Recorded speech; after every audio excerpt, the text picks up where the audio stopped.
Sarah Chen had always prided herself on being a rational person.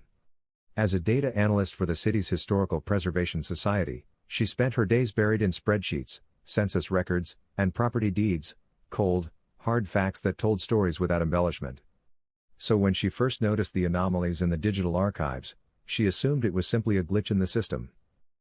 It started on a Tuesday morning in October. Sarah was cross-referencing death certificates from the 1920s with property records when she noticed something odd. The same address, 1247 Elm Street, appeared in 17 different death certificates over a span of just 3 months in 1923. All natural deaths, according to the records. All elderly residents. All forgotten. She pulled up the property history. The building had been demolished in 1924, replaced by a small park that still existed today. Nothing unusual there. Old buildings came down all the time. But something nagged at her. 17 deaths in 3 months, all from the same address, and yet she'd never heard of this place in any of the local history books. Sarah's fingers moved across the keyboard with practiced efficiency, diving deeper into the records. The more she searched, the stranger it became. The death certificates were legitimate, she could verify them against the state database. But there was no record of 1247 Elm Street ever existing. No building permits, no tax records, no architectural plans. It was as if the building had been systematically erased from every database except the death certificates. Working late again? Sarah jumped, her heart skipping. Dr. Marcus Webb, the Society's director, stood in the doorway of her basement office. Even after 3 years of working together, his sudden appearances still startled her. Just following up on some inconsistencies, she said, minimizing the window. Nothing major. Marcus stepped closer, his weathered face creased with curiosity. Inconsistencies are often where the most interesting stories hide. What kind of inconsistencies? Sarah hesitated. Marcus was brilliant, but he had a tendency to turn even the smallest historical puzzle into a months-long research project. She wasn't ready to commit to that level of investigation yet. Just some address discrepancies in the 1920s records. I'll figure it out. The 1920s, Marcus mused, his eyes growing distant. Interesting decade. Prohibition, the Spanish flu aftermath, lots of unofficial activities. People had reasons to keep things quiet back then. After Marcus left, Sarah couldn't shake his words. Unofficial activities. She pulled the window back up and stared at the list of names.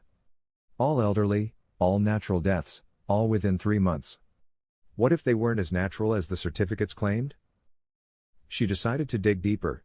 The Riverside Public Library's historical archives were housed in a converted Victorian mansion on the outskirts of downtown. Sarah had spent countless hours in its climate-controlled basement, surrounded by boxes of documents that smelled of old paper and forgotten secrets. Today, she was hunting for something specific, newspaper archives from 1923.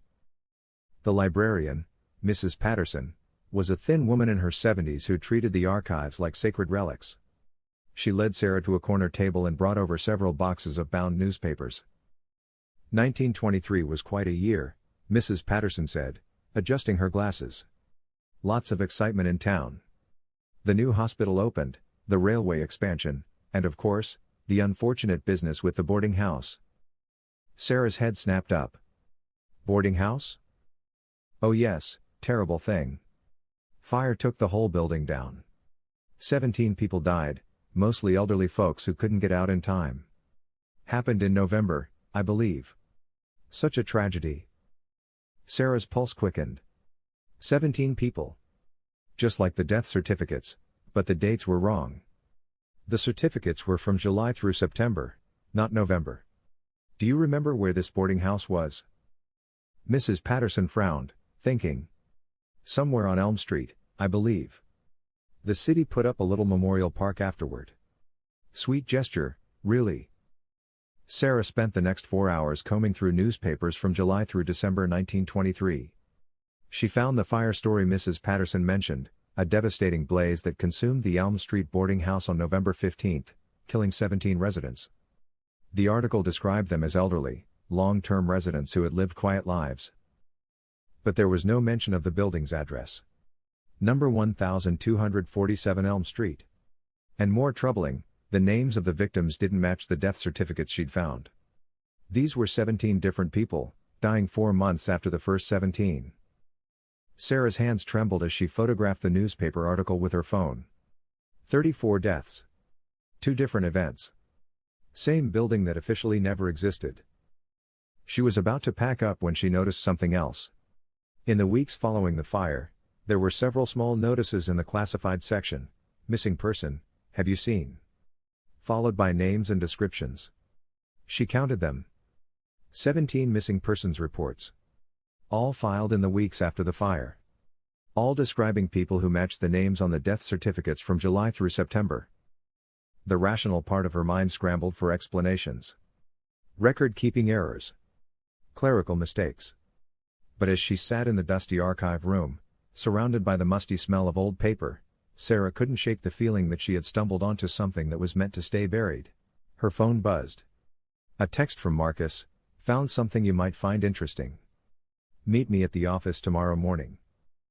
Sarah packed up her things, but as she walked to her car, she couldn't help glancing over her shoulder. The October sun was setting, casting long shadows between the trees. For just a moment, she could have sworn she saw a figure in the library window, watching her leave. When she looked back, the window was empty. Marcus was waiting in Sarah's office the next morning with a manila folder and an expression of barely contained excitement. He'd clearly been there for hours. There were 2 empty coffee cups on her desk and a stack of photocopied documents spread across her workspace.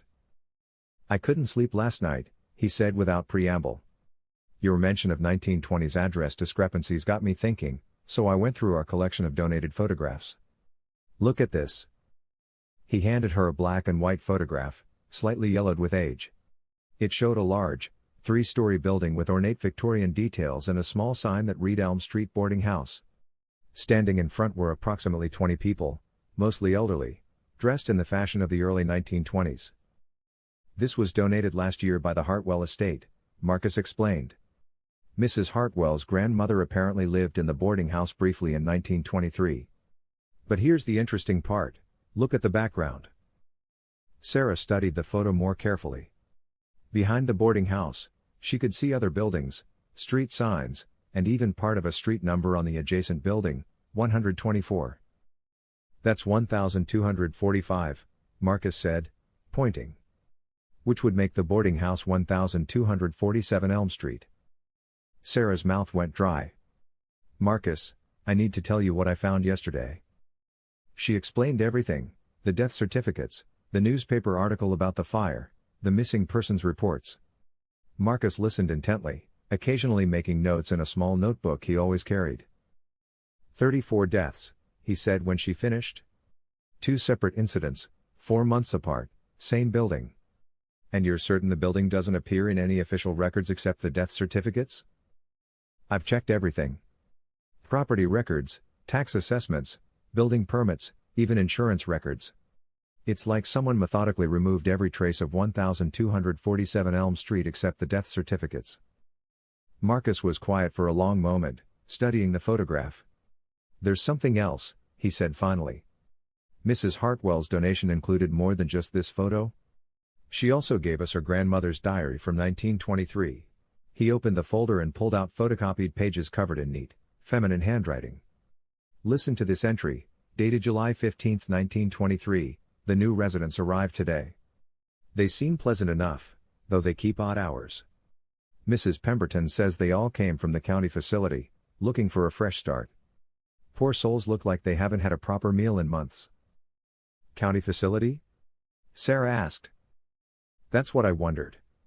So I did some research." Marcus pulled out another set of documents. "The Riverside County Asylum closed in July 1923. Budget cuts, they said.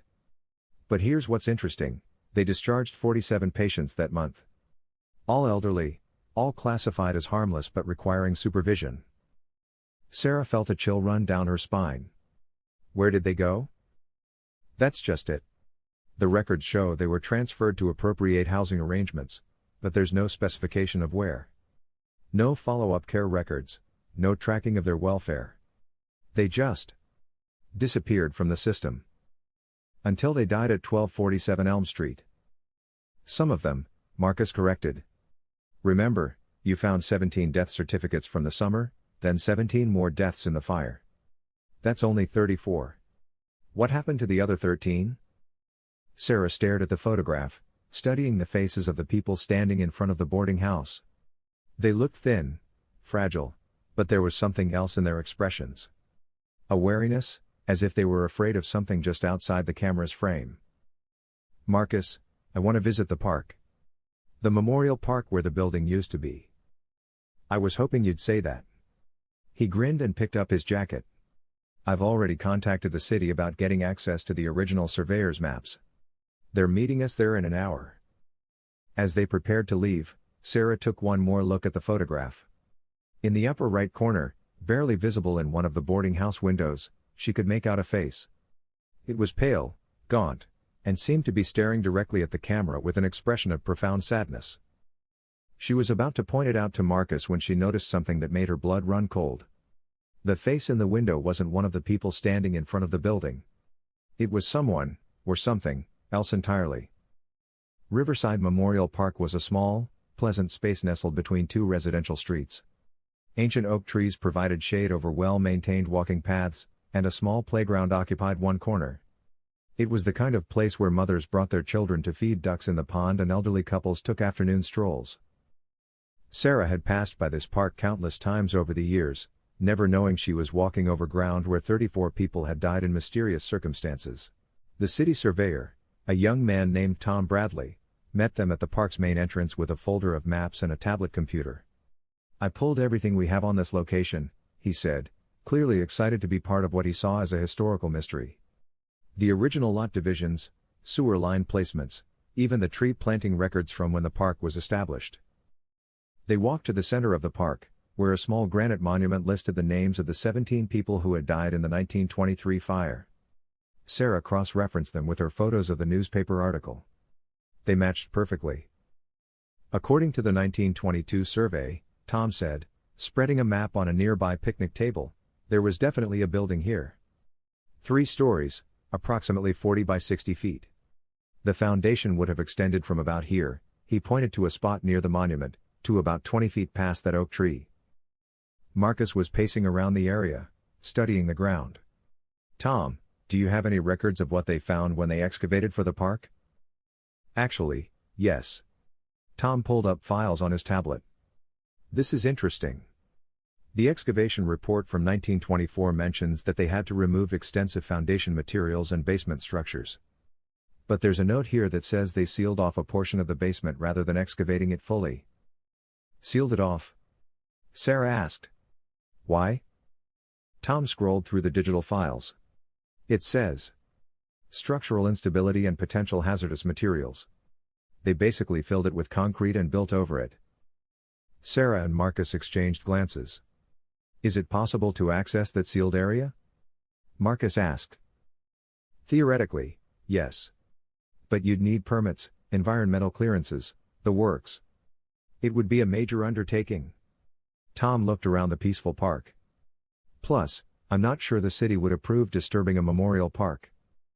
As they talked, Sarah noticed that the temperature seemed to be dropping. The October afternoon had been mild when they arrived, but now she could see her breath misting slightly in the air. She pulled her jacket tighter and looked around. The playground, which had been occupied by several families when they arrived, was now empty. Even the ducks had disappeared from the pond. Does anyone else feel cold? She asked. Both men paused their conversation and looked around. Tom frowned. That's weird. It was 70 degrees when I got here 20 minutes ago. Marcus checked his phone. Weather app still says 70 degrees. The cold was becoming more intense, and Sarah noticed that frost was beginning to form on the grass around the monument. Not just light frost, thick, white crystals that crunched under their feet.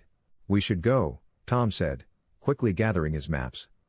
His breath was now visible as white puffs in the rapidly cooling air. This isn't normal. As they hurried toward the park entrance, Sarah glanced back at the monument. For just a moment, she could have sworn she saw figures standing around it. 17 pale, thin figures in 1920s clothing, watching them leave. When she looked again, they were gone. But the frost remained, spreading outward from the monument in a perfect circle, killing the grass as it grew. Sarah couldn't get the park out of her mind. She spent the evening researching everything she could find about the Riverside County Asylum, its closure, and the fate of its patients. What she discovered only deepened the mystery. The asylum had been a notorious place. Newspaper articles from the early 1920s described overcrowding, poor conditions, and several scandals involving patient mistreatment. The final straw had been a damning inspection report that documented inhumane living conditions, inadequate medical care, and evidence of patient abuse. But the most disturbing discovery came in a medical journal from 1923. Dr. Edmund Blackwood, the asylum's former director, had published a paper titled Experimental Treatments for Advanced Dementia and Psychosis. The paper described a series of treatments involving prolonged isolation, sensory deprivation, and innovative pharmaceutical interventions that were designed to render subjects more manageable.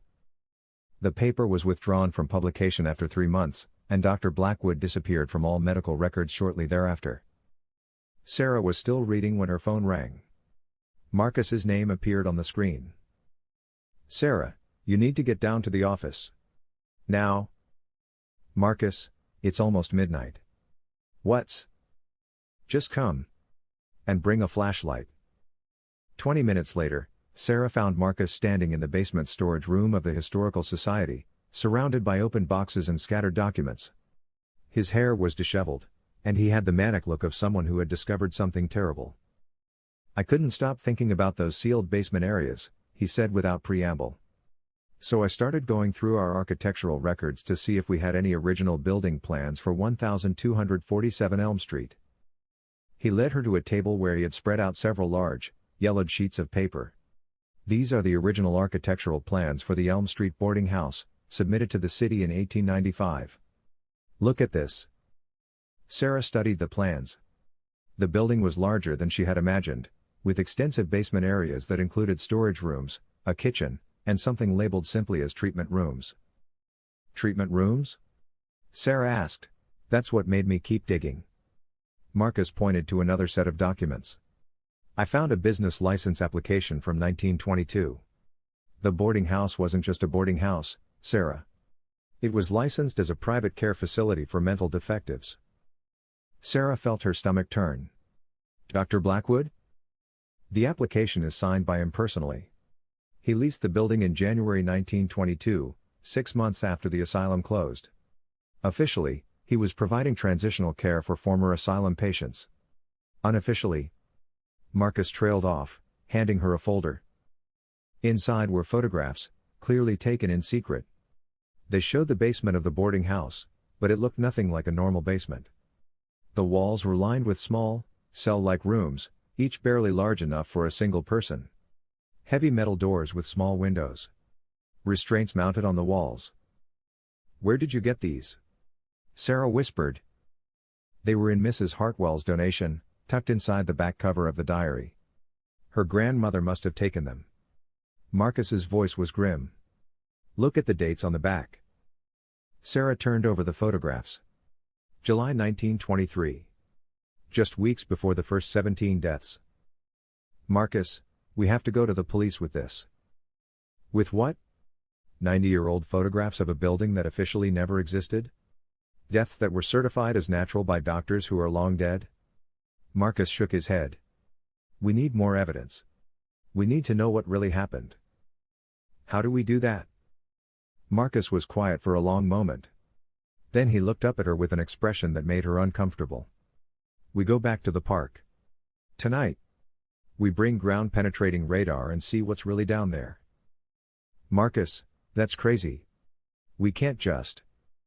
"Sarah, 34 people died horrible deaths, and someone covered it up so thoroughly that it's taken us 90 years just to piece together the basics.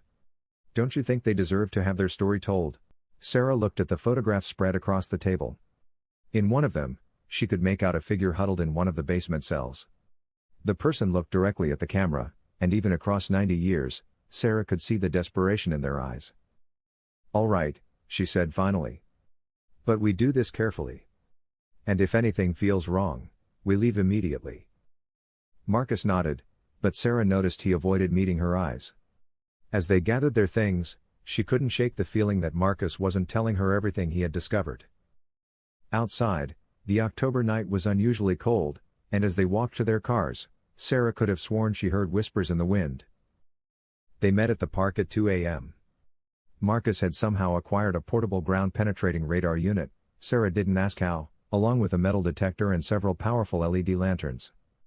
The park was eerily quiet, with only the distant sound of traffic on the main road. "The frost is still here," Sarah observed, pointing to the white crystals that covered the ground around the monument. Even stranger, the frost had grown since their afternoon visit, now extending in a perfect circle nearly 30 feet in diameter. "Ground's probably still frozen," Marcus said, setting up the radar equipment. "This might actually help us get clearer readings." For the next hour, they methodically scanned the area where the boarding house had stood. The radar painted a picture of what lay beneath the park's peaceful surface, and what they found was disturbing. The basement was still there, exactly as the architectural plans had shown. More troubling, the radar revealed additional underground spaces that weren't on any of the official plans. Chambers and tunnels that extended well beyond the original building's footprint. "Marcus, look at this," Sarah called, studying the radar display. "There's a large void about 15 feet down, directly under the monument." Marcus hurried over and examined the screen. "That's not on the building plans. It's too big to be a basement room. It looks like a cavern or something."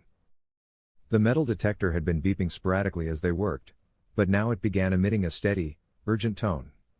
Sarah followed the sound to a spot about 10 feet from the monument, where the device was practically screaming. "There's something metal down there," she said. "Something big." Marcus knelt and began brushing away the frost and dead grass. Underneath, instead of soil, was a concrete surface. He worked quickly, revealing more and more of what appeared to be a concrete slab with metal edges. "It's a sealed entrance," he said, breathing heavily from the exertion. "They didn't just fill in the basement. They sealed off access points." Sarah was about to respond when she heard something that made her blood freeze. Voices. Faint, but unmistakably human, coming from somewhere beneath their feet. "Marcus, do you hear that?" He stopped working and listened. The voices were clearer now, multiple voices speaking in urgent, frightened tones.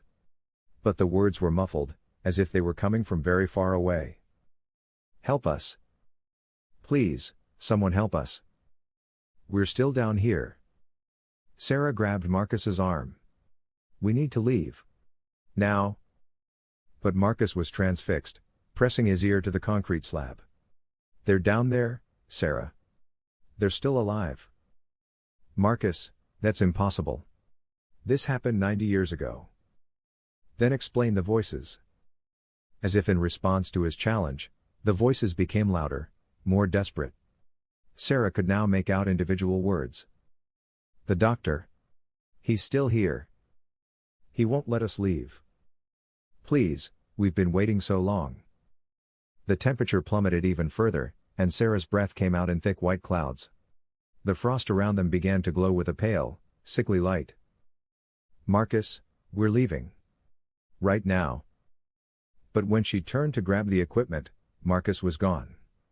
She spun around, scanning the park, and saw him standing at the monument, reading the names carved into the granite. "These aren't the right names," he called to her. "The names on the monument, they don't match the newspaper article.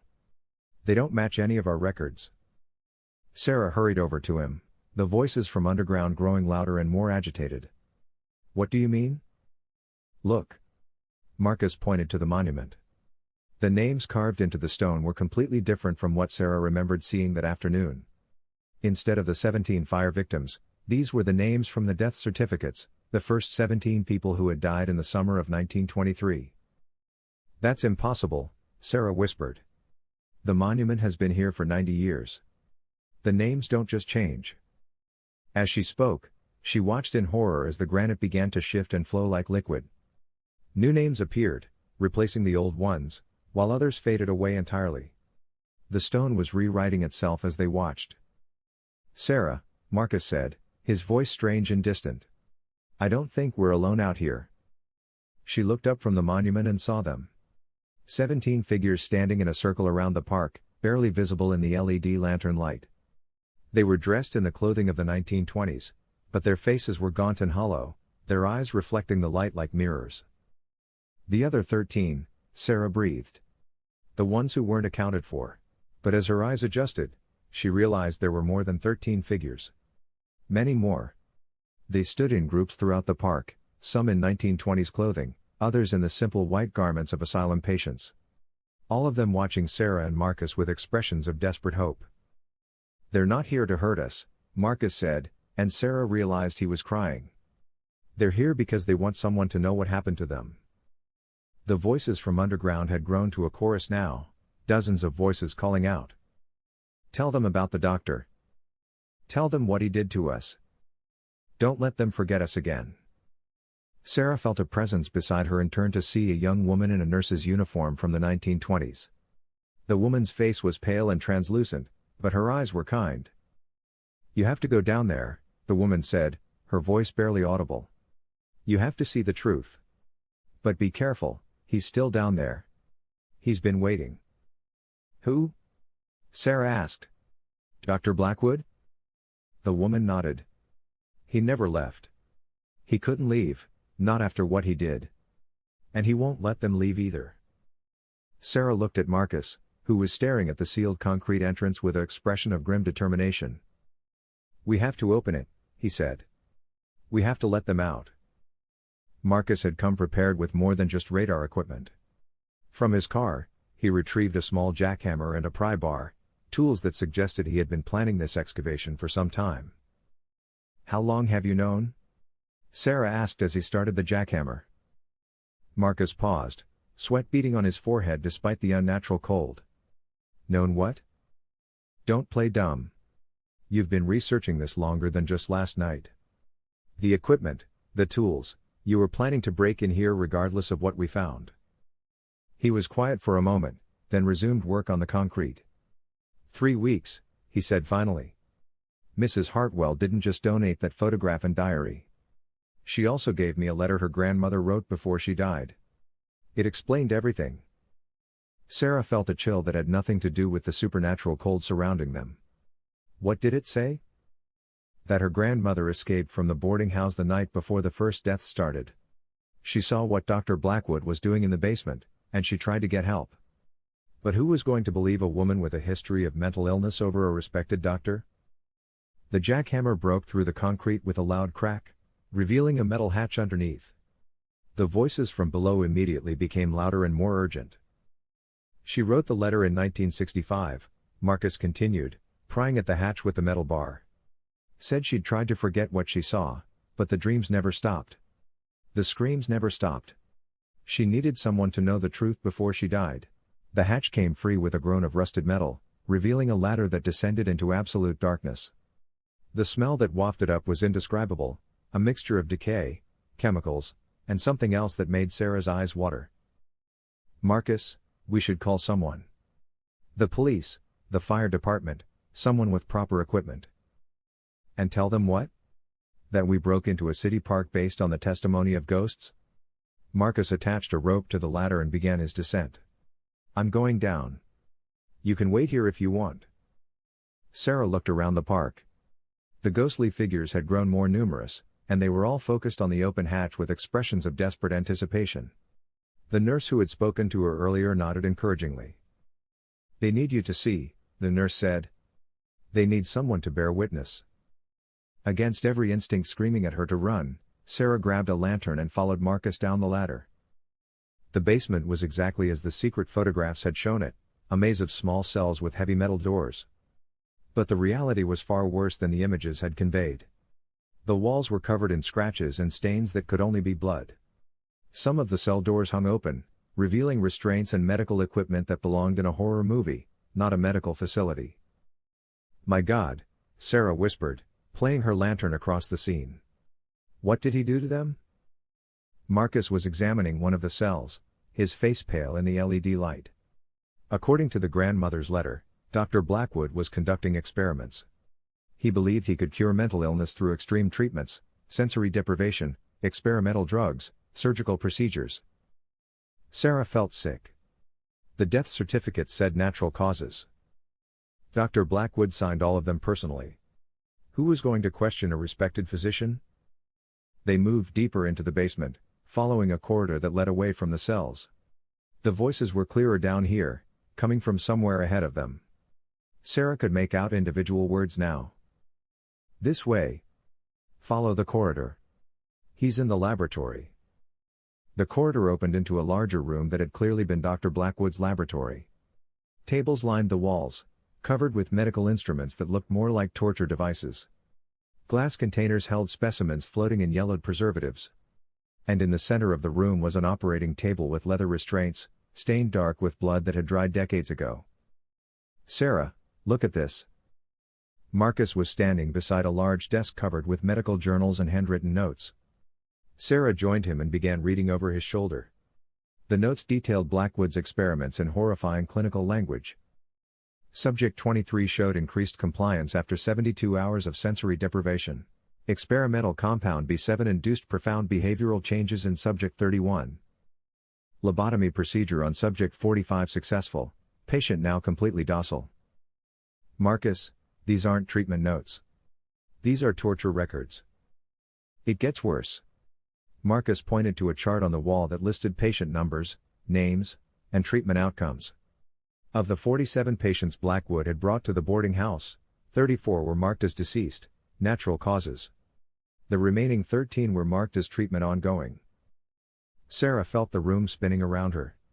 Ongoing? But the dates, this chart goes up to September 1923. The fire was in November. The fire didn't kill these people, Sarah. Dr. Blackwood did. And then he burned the building to cover up the evidence. A new voice joined the chorus calling to them, but this one was different. Older, more authoritative, and filled with a cold satisfaction that made Sarah's skin crawl. Not quite accurate, I'm afraid. They turned to see a figure standing in the doorway of the laboratory. He was tall and gaunt, dressed in a physician's coat that had once been white but was now stained with substances Sarah didn't want to identify.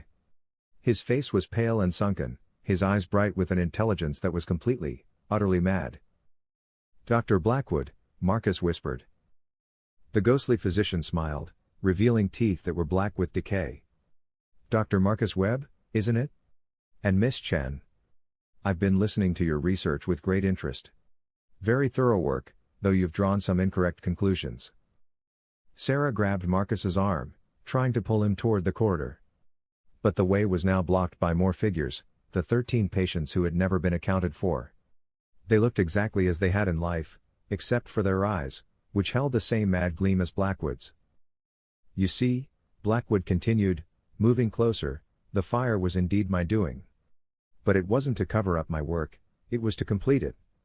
My patients here were so close to breakthrough, so close to the perfect treatment. But they needed more time. More intensive care. You killed them, Sarah said, finding her voice. I perfected them. Blackwood's eyes blazed with fanatic fervor. Death was merely the next stage of treatment. And now, after all these years, I finally have new subjects to work with. The 13 patients began moving toward Sarah and Marcus, their movements jerky and unnatural. Sarah realized with horror that they weren't ghosts, they were something else, something that Blackwood had created through his twisted experiments. The treatment never ends, Blackwood said, raising a scalpel that gleamed in the lantern light. And soon, you'll understand why. Sarah pulled Marcus toward what she hoped was another exit, but the basement seemed to have changed around them. Corridors that had been straight now curved impossibly, and doors that had been closed were now standing open, revealing glimpses of horrors beyond description. Behind them, Dr. Blackwood's voice echoed through the underground maze, there's no escape from treatment. I've had 90 years to perfect the procedures. You'll find the process much more efficient than my earlier work. They stumbled into another room, this one filled with more recent equipment, computers, monitoring devices, and medical instruments that definitely hadn't existed in the 1920s. Sarah realized with growing terror that Blackwood had been updating his methods, somehow acquiring new tools and technology over the decades. How is this possible? Marcus gasped, examining a computer terminal that was displaying patient files. He's been dead for 90 years. Death is just another state of being, Blackwood's voice came from everywhere and nowhere. Another condition to be studied and manipulated. My patients and I have learned so much during our extended consultation. Sarah looked at the computer screen Marcus had found. It showed files for dozens of people, missing persons reports dating from the 1920s all the way to the present day. Each file contained detailed notes about treatment progress and experimental protocols. Marcus, look at these dates. He's been taking people this whole time. The most recent file was dated just 2 weeks ago, subject 127, Thomas Bradley, age 26, city surveyor. Acquired during routine park inspection. Treatment commenced immediately. Tom, Sarah whispered. The young surveyor who had helped them that afternoon. He's got Tom. A new voice joined the chorus of the damned, younger, more recent, and filled with pain. Help me. Please. I can't think straight anymore. They followed the voice deeper into the basement complex, which seemed to extend far beyond what should have been possible. They passed more cells, more laboratories, more evidence of decades of continuous experimentation. And in the newest section, they found Tom Bradley. He was strapped to a modern operating table, his head shaved and covered with electrodes. His eyes were open but unfocused, and when he saw them, his expression showed only momentary recognition before fading back to vacancy. The neural mapping is nearly complete, Blackwood said, appearing beside the table like a shadow given form. Soon he'll join my staff permanently. Such a bright young man, his knowledge of the city's infrastructure has been invaluable.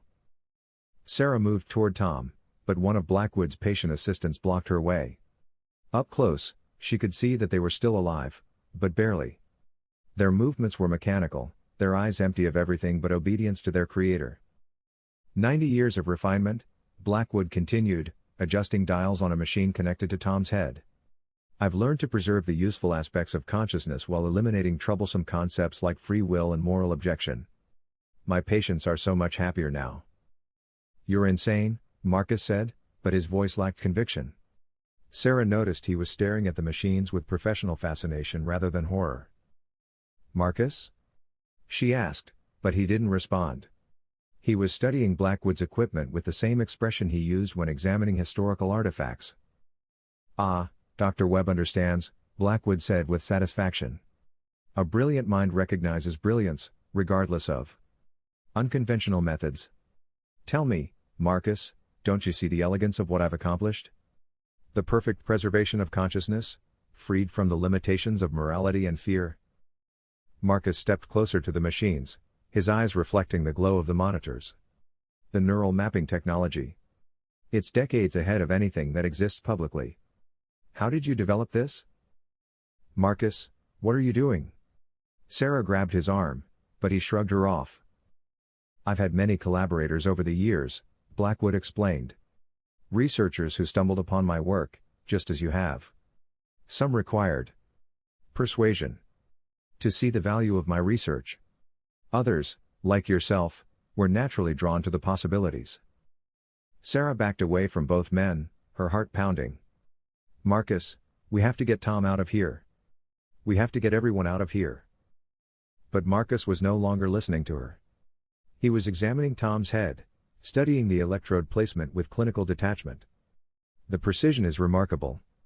You're mapping individual neural pathways in real time. Exactly. Blackwood clapped his hands together, delighted to have found a kindred spirit. And once the mapping is complete, I can edit the personality as needed. Remove troublesome memories, adjust emotional responses, eliminate resistance. The result is a perfectly compliant subject who retains all their useful knowledge and skills. Marcus, please, Sarah pleaded, but she could see in his eyes that something fundamental had changed. The man who had spent years carefully preserving historical truth was now fascinated by the ultimate violation of human consciousness. Sarah, you have to understand, Marcus said, turning to her with an expression that was no longer entirely his own.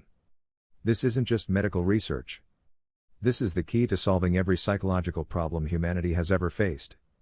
Depression, anxiety, trauma, mental illness, all of it could be eliminated. By destroying free will. By optimizing human consciousness, Marcus corrected. Dr. Blackwood, I'd like to propose a collaboration. Blackwood's smile was terrible to behold. I was hoping you'd say that.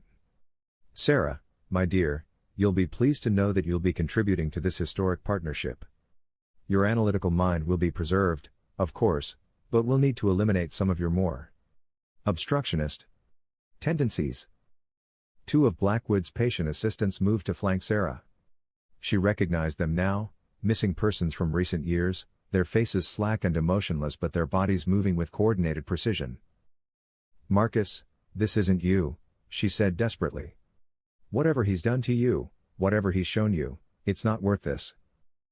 But Marcus was already helping Blackwood prepare another operating table. The beauty of it, Sarah, is that you won't remember being resistant to the idea. All those troublesome emotions will be edited out. You'll be grateful for the clarity. Sarah looked around the laboratory, searching for any means of escape. The patient assistants were blocking the obvious exits, but there was a ventilation grate near the ceiling that might be large enough to crawl through. She just needed a distraction.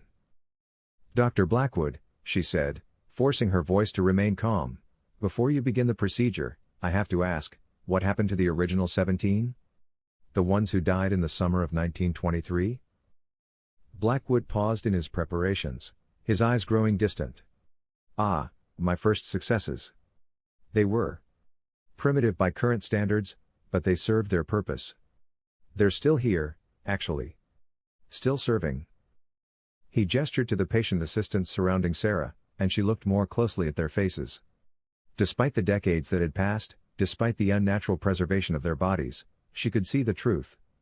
These weren't just recent victims. Some of these were the original patients from 1923, their consciousness trapped in bodies that should have died 90 years ago.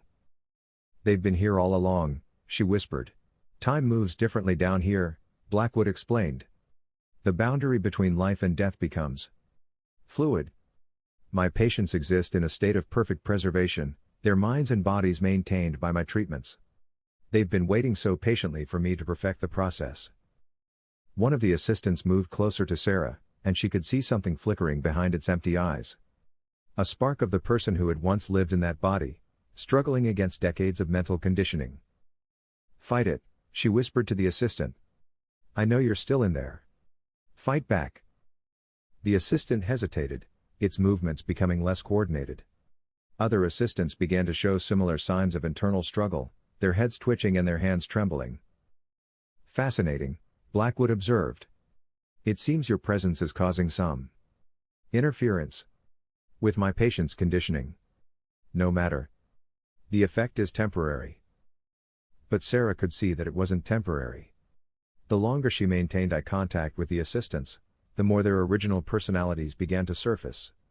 The nurse who had spoken to her in the park above ground managed to mouth a single word, run. Sarah didn't hesitate. She grabbed a tray of surgical instruments and hurled it at the nearest light fixture, plunging that section of the laboratory into darkness. In the confusion that followed, she leapt onto one of the operating tables and grabbed the ventilation grate. Behind her, she could hear Blackwood shouting orders and Marcus calling her name. But she could also hear something else, the voices of the patient assistants, speaking in their own words for the first time in decades. The fire. Start another fire. Burn it all down. Don't let him take anyone else. Sarah pulled herself into the ventilation shaft just as hands grabbed at her legs. She kicked free and began crawling through the narrow space, following the flow of air that she hoped would lead to the surface. The ventilation system was a maze of narrow tunnels that seemed to extend throughout the entire underground complex. Sarah crawled through the darkness, guided only by the faint movement of air and the distant sounds of chaos below.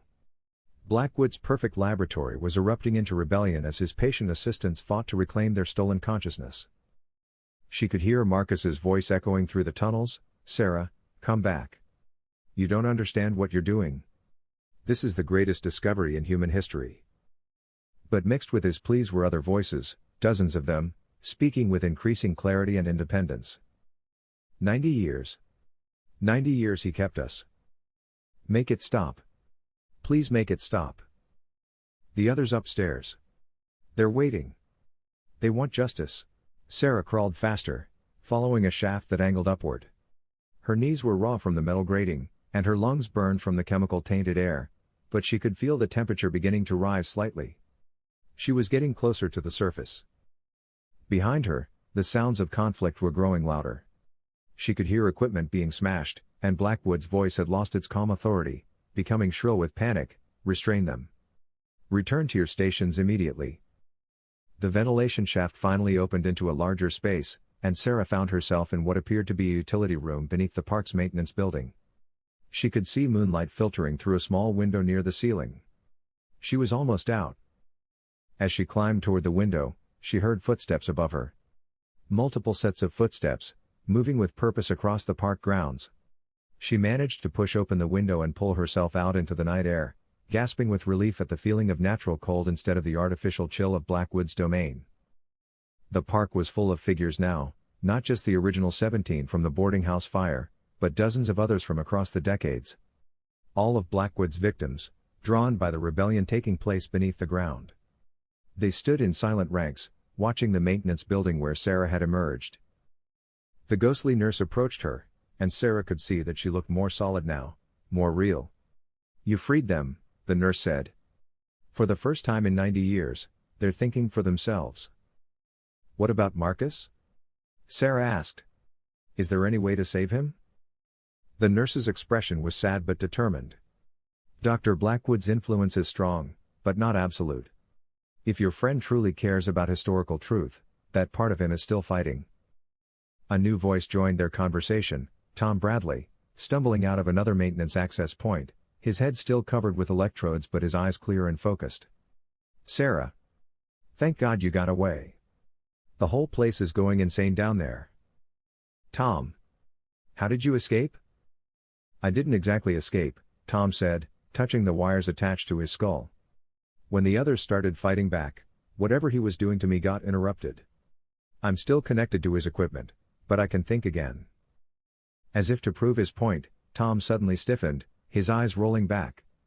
When he spoke again, his voice had a strange, electronic quality. "Sarah. I can see his systems.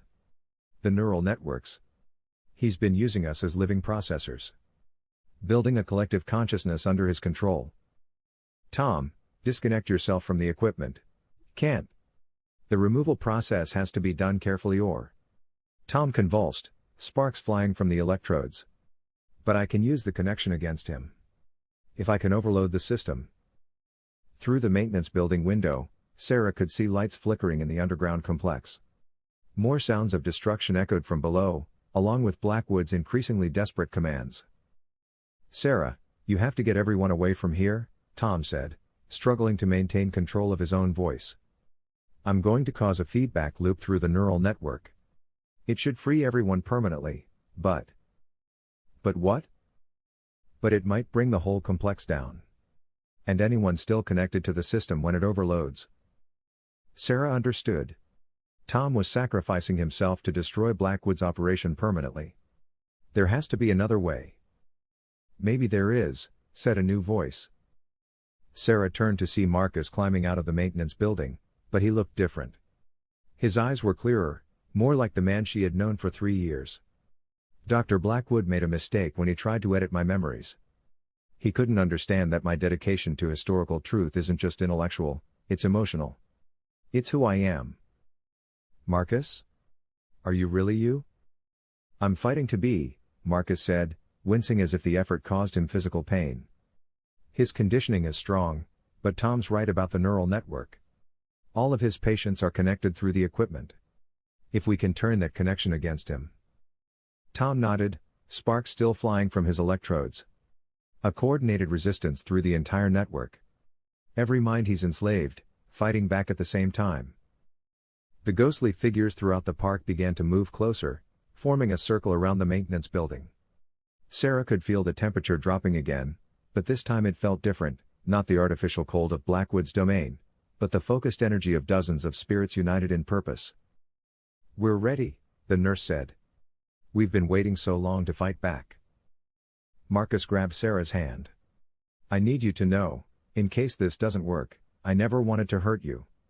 Whatever he made me do down there, it wasn't really me." "I know," Sarah said. "Now let's end this."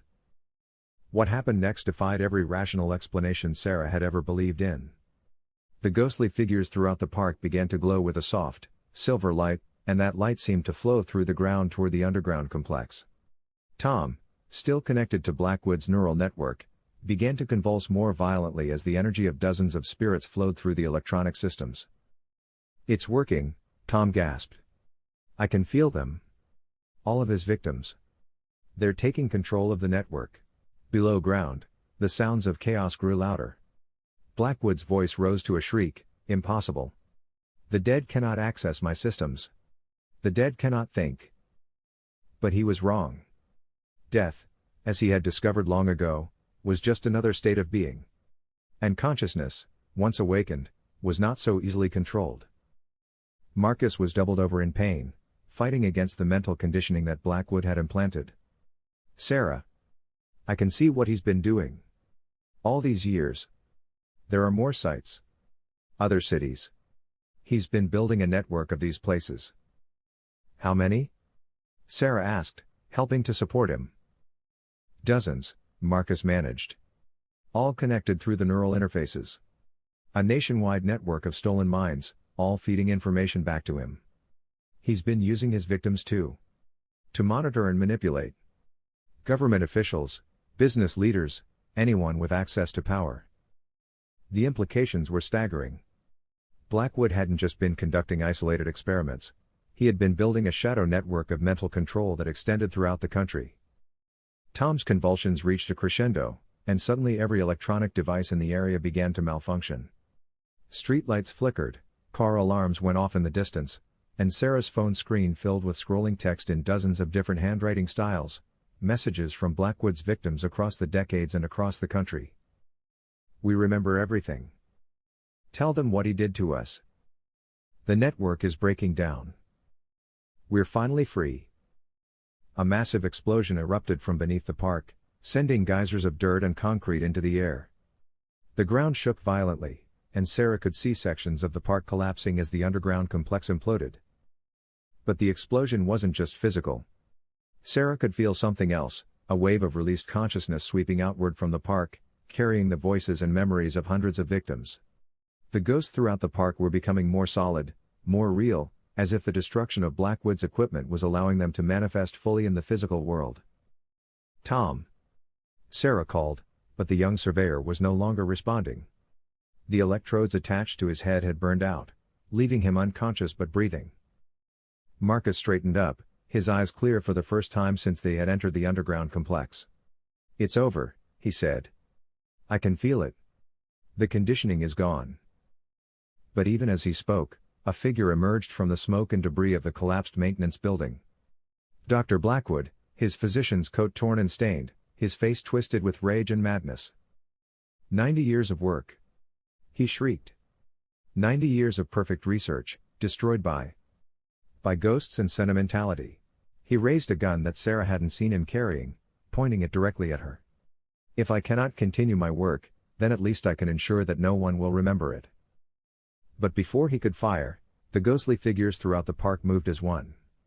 They surrounded Blackwood in a circle of silver light, and for the first time since Sarah had seen him, the mad doctor looked genuinely afraid.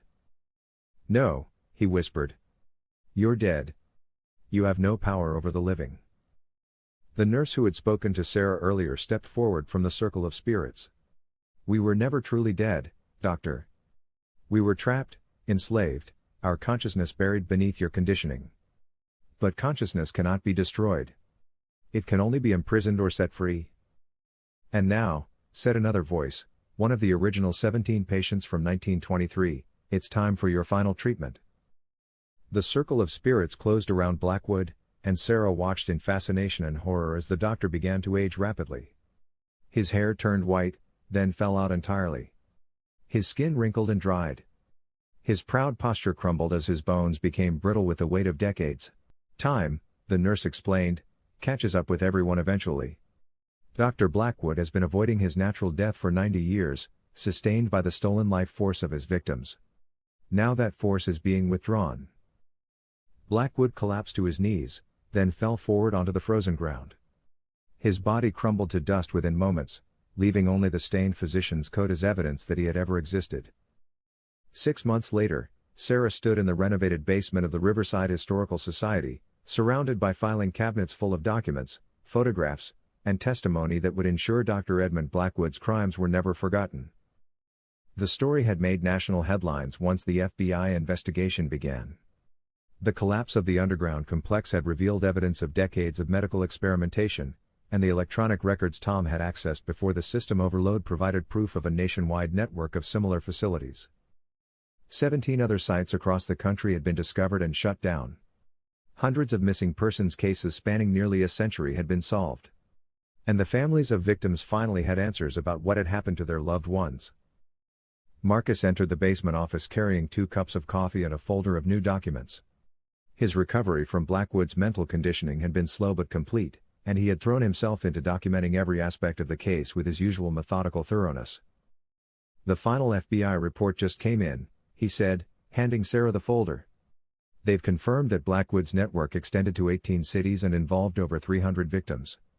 The electronic evidence Tom recovered before the overload has led to arrests of 12 government officials and 37 business leaders who were either victims themselves or complicit in covering up the crimes."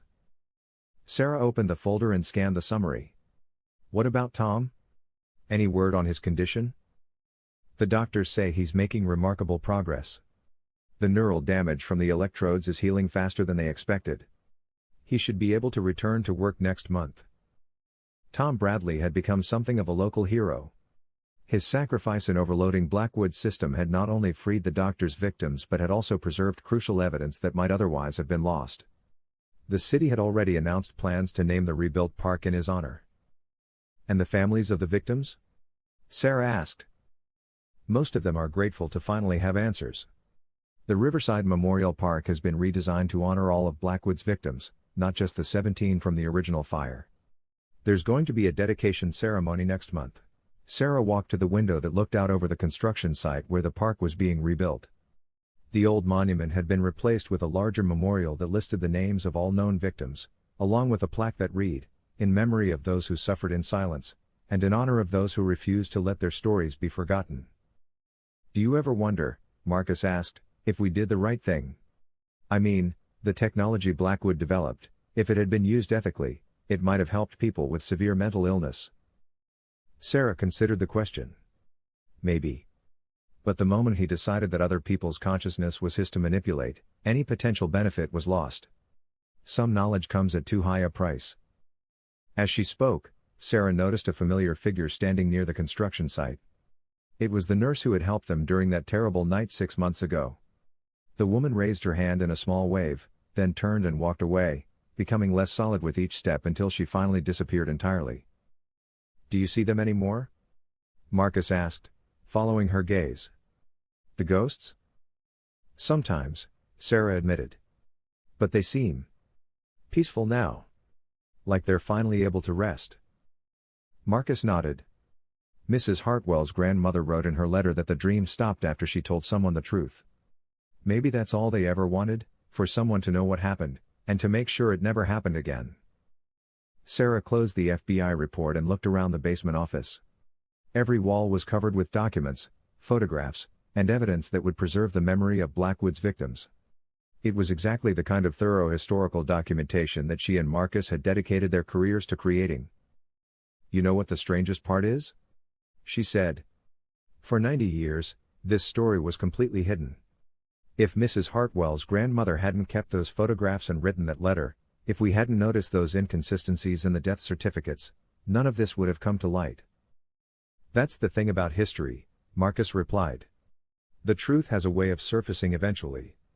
It might take decades, or even a century, but eventually someone notices the inconsistencies, asks the right questions, and refuses to let the story stay buried."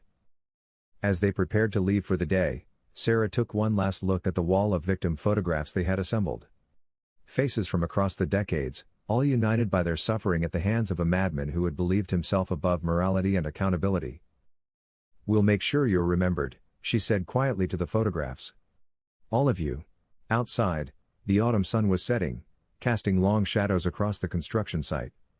Sarah and Marcus walked to their cars in comfortable silence, both lost in their own thoughts about the events that had changed their lives forever.